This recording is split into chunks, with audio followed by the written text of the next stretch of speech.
Toriteny toko faefatra.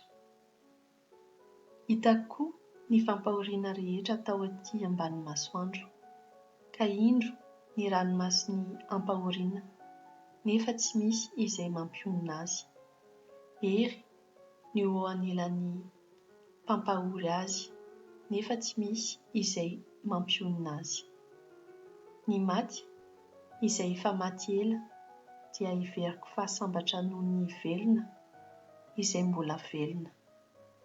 Nefa sambatra indray noho ny maty sy ny velona aza izay tsy mbola ary akory, ka tsy mahita ny ratsy atao ety ambany masoandro. Ary hitako ny fisasarana rehetra sy ny fahombiazana rehetra fa avy amin'ny fifampialonana ny olona ireny.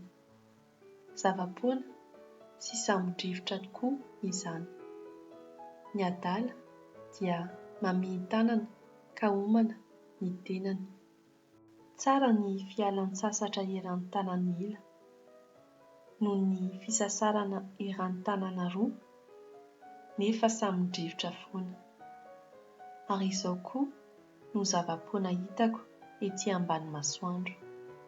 Misy olona mitoetra irery ka tsy mana-namana, tsy manan-janaka, tsy manana rahalahy aza, nefa tsy misy farany ny fisasarany samihafa, ary ny masony dia tsy afa-po amin'ny harena, ka ilazany hoe: ho an'iza no isasarako sy tsy hananako fahasambarana?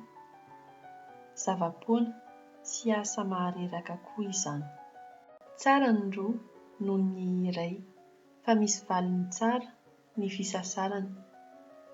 Raha misy lavo dia hareniny namany, fa mahantra ny tokana izay lavo nefa tsy manana namana hanarina azy.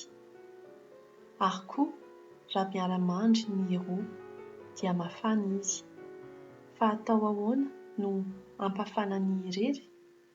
Raha misy maharesy ny irery aza, ny roa kosa dia tsy ho leony. Ny mahazaka telo olana dia tsy mora tapahina. Aleo zatovy mahantra nefa hendry, toy izay mpanjaka antitra adala ka tsy laitra anarana intsony. Na dia avy tao an-tranomaizina aza no nivoahany hanjaka, ary na dia tao anatin'ny fahantrana aza no nahaterahany hitondra ny fanjakana. Hitako ny miaina rehetra izay mandeha ety ambany masoandro, manotrona ilay zazalahy izay mitsangana handimby ny efa teo. Tsy hitahiza ny fitambaran'ny vahoaka dia izay rehetra anjakany, nefa izay ho avy any aoriana dia tsy mba hahita fifaliana aminy. Izany koa dia zava-poana sy sambon-drivotra. Tandremo ny tongotrao raha makao amin'ny tranon'Andriamanitra ianao, fa ny manantona hiaino no tsara noho ny fanateran'ny adala fanatitra, satria tsy fantatr'ireny akory fa ratsy ny ataony.